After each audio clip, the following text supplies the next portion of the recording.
Gaza में जंगबंदी के बाद भी फिलिस्तीन के किस इलाके पर अभी भी इजराइल का कब्जा है? गाजा जैसे हालात के बाद वहां के लोगों के क्या हालात हैं? हमास और इस्लामिक जिहाद ने इजराइल के इन हमलों पर कितनी मजबूती से जवाब दिया है, इस वीडियो में हम आपको बताएंगे। गाजा लेबनान के बाद अब इजराइल के निशाने पर वेस्ट बैंक है। वेस्ट बैंक में इजराइल ने एक बड़ा हमला मिलिट्री ऑपरेशन की शुरुआत की है और इस बीच फौज ने वेस्ट बैंक के जनीन कैंप में बड़े पैमाने पर हमले किए। इस हमले में आईडीएफ ने दर्जनों फिलिस्तीनियों को मारा, जबकि 40 से ज्यादा लोग जख्मी भी हैं। हमास से नई जंग शुरू हो गई है। गाजा में सीजफायर लागू होते ही नेतन्याहू की सेना वेस्ट बैंक में एक्टिव हो गई। इजराइल की सेना वेस्ट बैंक के जनीन में दाखिल हो चुकी है। इस ऑपरेशन में अब तक कई फिलिस्तीनियों की जान गई है। इस ऑपरेशन का नाम आयरन वॉल रखा गया है, जिसमें इजरायली सेना, पुलिस और सुरक्षा बल शामिल हैं। इजरायली सेना के कब्जे वाले वेस्ट बैंक में एक ऐसे अभियान की शुरुआत है जिसे वहां के प्रधानमंत्री बेंजामिन नेतन्याहू आतंकवाद को मिटाने वाला अभियान बता रहे हैं। इस अभियान में अब तक कम से कम 10 लोगों की जान जा चुकी है। माना जा रहा है कि सेना जनीन में प्रवेश कर चुकी है। जनीन वही जगह है जहां हाल ही में फिलिस्तीनी प्रशासन के सुरक्षा बलों, हमास और इस्लामिक जिहाद गुट के बीच झड़पें हुई थी। इन झड़पों के बाद यहूदी सेटलर्स ने वेस्ट बैंक के 2 फिलिस्तीनी गांवों पर हमले किए थे। वहीं इजरायली शार्पशूटर, बुलडोजर और बख्तरबंद गाड़ियां समेत इजरायली फौज शहर के रिफ्यूजी कैंप को घेर रही हैं और एम्बुलेंस को भी अंदर जाने से रोक रही है। इजरायली फौज जनीन कैंप में रहने वाले फिलिस्तीनियों को घर छोड़कर जाने के लिए मजबूर कर रही है। जनीन कैंप के साथ साथ पूरे वेस्ट बैंक में रह रहे फिलिस्तीनियों के अंदर खौफ का माहौल है। वेस्ट बैंक में इजरायली कार्रवाई के बाद हमास ने एक बयान जारी किया।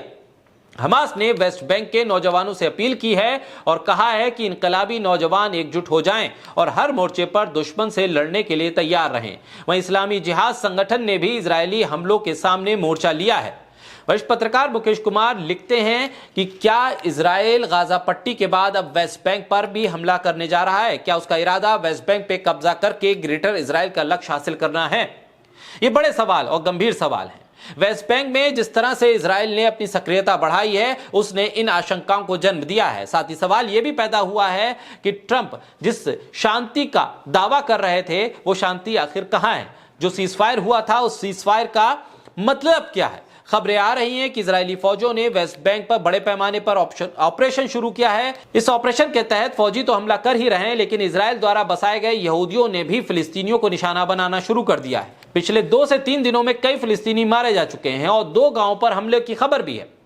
किसी तरह का कोई विरोध ना हो, इसके लिए फिलिस्तीनियों की घेराबंदी की जा रही है। 2023 में गाजा पट्टी पर हमले शुरू करके इजराइल ने करीब 46,000 फिलिस्तीनियों को मार डाला और 23 लाख की आबादी को बेघर किया। हमास के साथ समझौते के बाद 19 जनवरी को युद्ध विराम लागू हुआ, मगर इसके बावजूद इजरायली हमलों की खबरें आ रही हैं। सवाल उठता है कि क्या अमेरिका में ट्रंप के राष्ट्रपति पद संभालने के बाद इजराइल और खासतौर पर बेंजामिन नेतन्याहू के हौसले बुलंद हो गए और वो अब फिलिस्तीनी जमीन पर कब्जा करने की मुहिम पर निकल पड़े हैं। वेस्ट बैंक को इजरायली जूडिया और समारिया मानते हैं, जो कि उनके देश का हिस्सा वो मानकर चल रहे हैं। सवाल यह भी है कि क्या नेतन्याहू को ट्रंप ने हरी झंडी दी है? ध्यान रहे कि ट्रंप ने 2 देशों के सिद्धांत को अभी तक मान्यता नहीं दी है और ऐसे लोगों को अपनी टीम में शामिल किया है जो ग्रेटर इजराइल के पक्षधर रहे हैं। सवाल यह भी है कि वेस्ट बैंक पर कब्जा करना कितना मुश्किल या कितना आसान होगा।